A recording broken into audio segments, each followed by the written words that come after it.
예, 공소 사실에 대한 피고인 측 의견 진술하시기 바랍니다.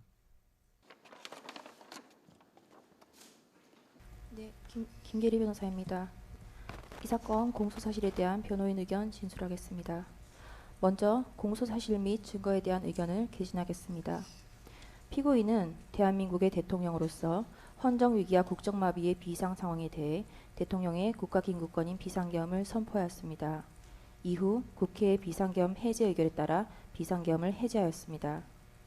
그런데 이 사건은 대통령의 국가긴급권 행사인 비상계엄 선포를 내란으로 기소한 것에서 더 나아가 비상계엄의 선포를 위한 국무회의의 소집 및 심의 과정을 별도로 직권남용으로 의율하고 있으며 국제사회에 대한민국의 헌정질서가 원활하게 작동되고 있음을 알린 공보행위를 범죄라고 하면서 허위공보에 의한 직권남용으로 의율하고 있습니다. 또한 수사권이 없는 공수처에 의한 불법한 수사와 위법한 체포 영장 집행 행위에 대한 대통령 경호처의 정당한 직무 집행을 공무집행 방해로 의율하고 있습니다.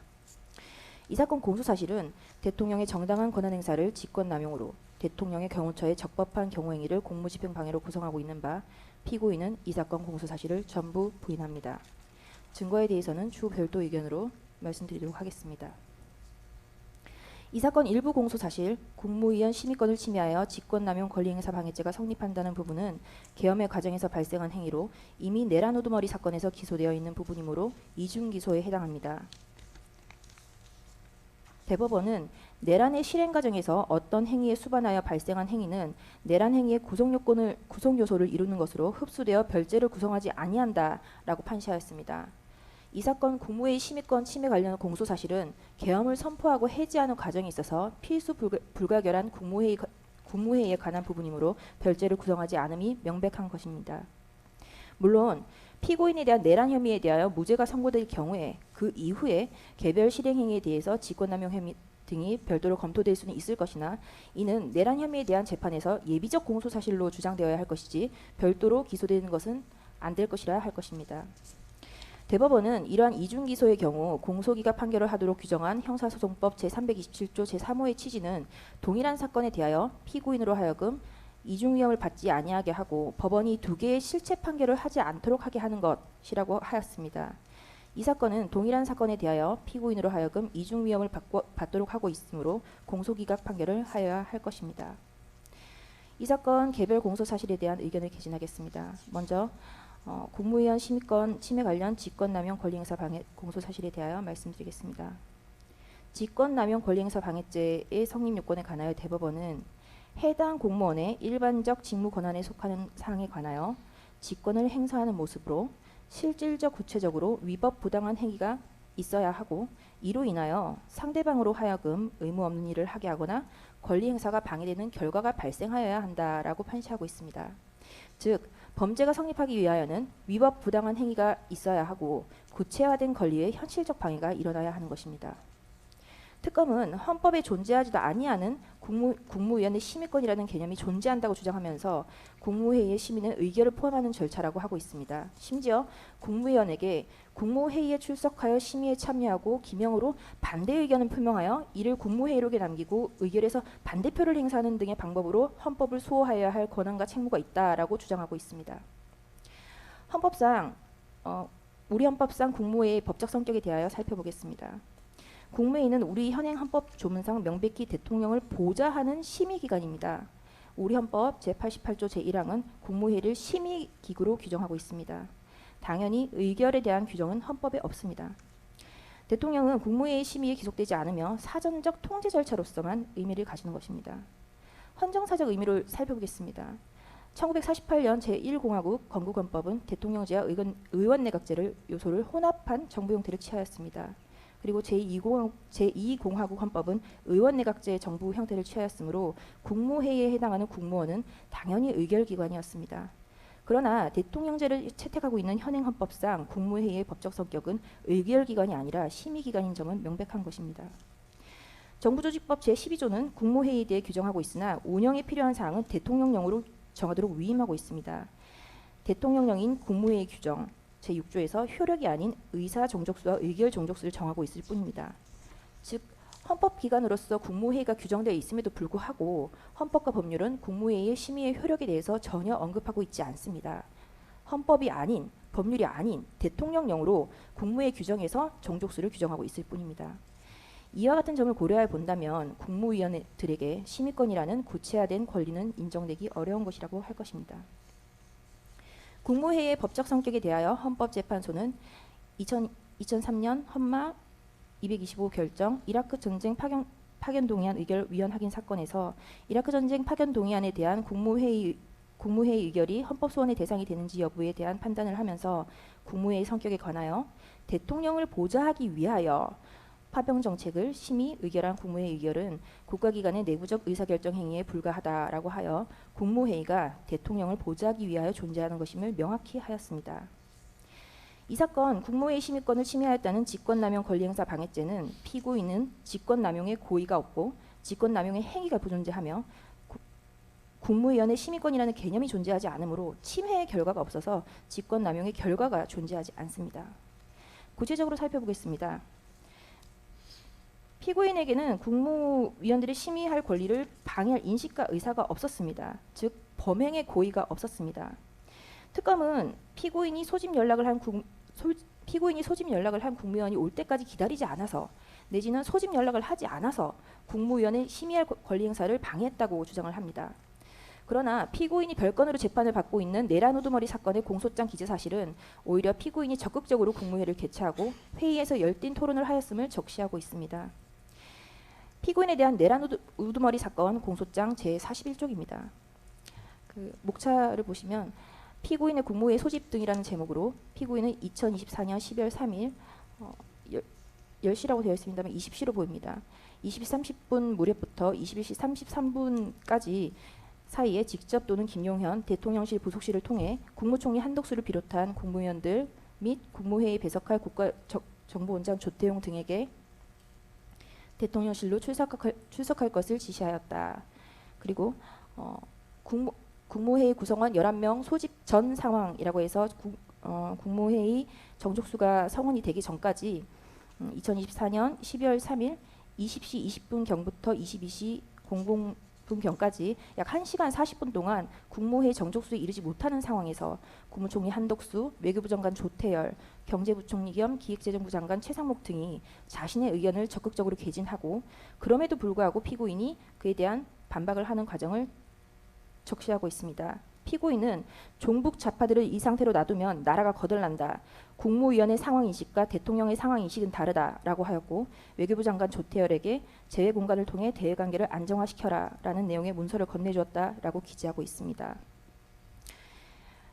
국무회의 구성원 11명 소집 후 상황입니다.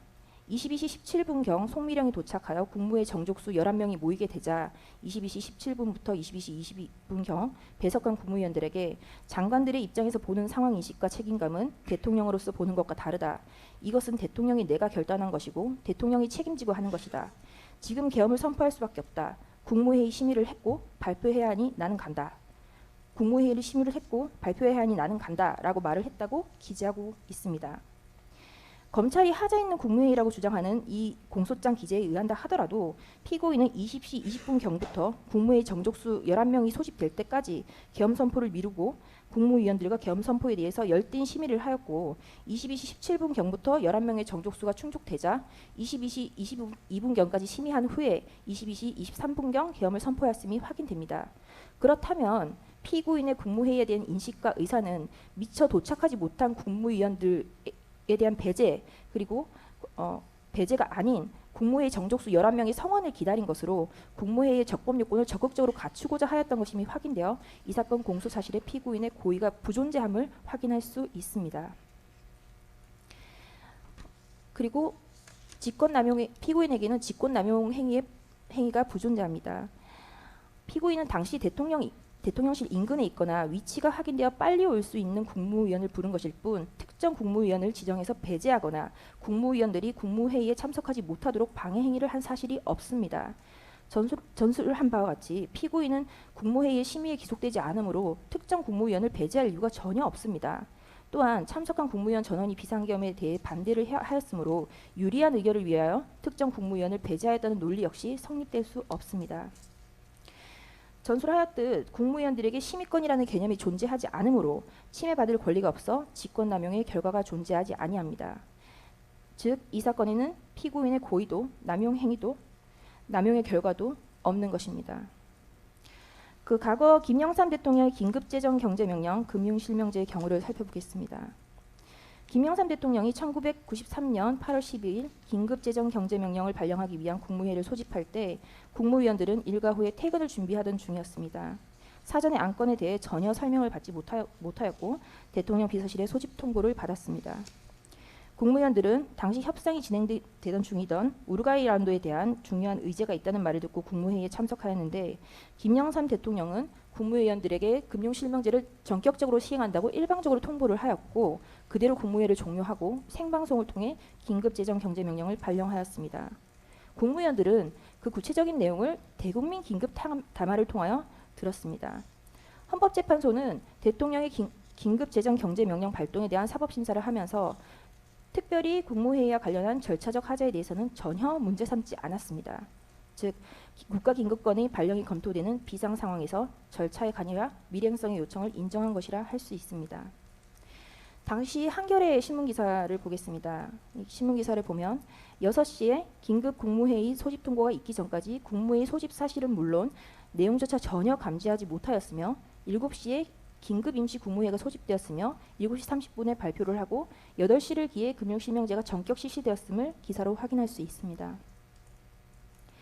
피고인은 2024년 12월 4일 4시 27분 비상계엄 해제 담화에서 국회의 계엄 해제 의결에 따라 계엄을 해제하고자 하나 새벽인 관계로 아직 국무회의 정족수를 채우지 못하였고 국무위원들이 오는 대로 바로 계엄을 해제하겠다고 하였습니다. 그에 따라 2024년 12월 4일 4시 27분에서 4시 29분 단 2분 동안 비상계엄 해제 국무회의가 있었고 국무위원이 도착하여 성원이 되는 대로 국무회의를 개최하였으며 국방부 장관의 제안 설명에 아무런 발언도 하지 않았다고 회의록은 명확히 기재하고 있습니다. 특검의 논리대로라면 이 비상계엄 해제 국무회의는 국무위원 전원이 도착하기를 기다리지 않고 회의를 개최하고 별다른 심의를 하지 않고 국방부 장관만 발언을 하였으므로 하자 있는 심의가 되어 위법한 국무회의이고 적법한 계엄 해제가 존재하지 아니하는 것으로 지금 현재 계엄 상태여야 합니다. 그렇다면 특검이 이 비상계엄 해제 국무회의 역시 직권남용으로 기소하여야 합니다.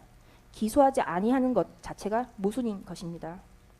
특검의 주장이 말이 되지 않으면 명확하고 이 사건 공소제기는 억지식 공소제기로 제기되지 아니함이 명백한 것입니다. 민주당과 일부 언론 그리고 일부 사람들은 이 사건 비상계엄이 독재를 위한 계엄, 친위 쿠데타, 계엄이 내란이라는 프레임과 허위의 선동을 지속하고 있습니다. 이 사건 공소장 9쪽입니다. 공소장 제9쪽은 피고인의 비상계엄의 선포 이유에 대하여 피고인은 야당이 국회의 다수를 차지하고 쟁점 법안들에 대한 단독 처리를 강행하며 국무위원, 검사 등 다수의 고위공직자를 탄핵하는 등 국정 운영에 어려움을 겪는다는 사유만으로는 헌법과 계엄법에 규정된 비상계엄 선포 요건에 해당하지 않음에도 위와 같은 사유를 내세워 2024년 12월 3일 22시경을 기하여 대한민국 전역에 비상계엄을 선포하기로 결심하였다라고 적시하고 있습니다. 민주당이 임명한 특검 기재의 공소장에 의한다 하더라도 피고인의 비상계엄은 민주당의 일당 독재의 폭주의 원인이 있었던 것임을 명확히 적시하고 있습니다. 피고인이 장기 독재를 꿈꾼다거나 하는 허황된 사실을 적시하지 못하고 있습니다. 비상계엄의 선포 요건은 오로지 당시 대통령이었던 피고인이 판단할 사항이며 특검이 판단할 문제가 아님을, 내란이 아님을, 사법심사의 대상이 아님을 다시 한번 지적해두고자 합니다.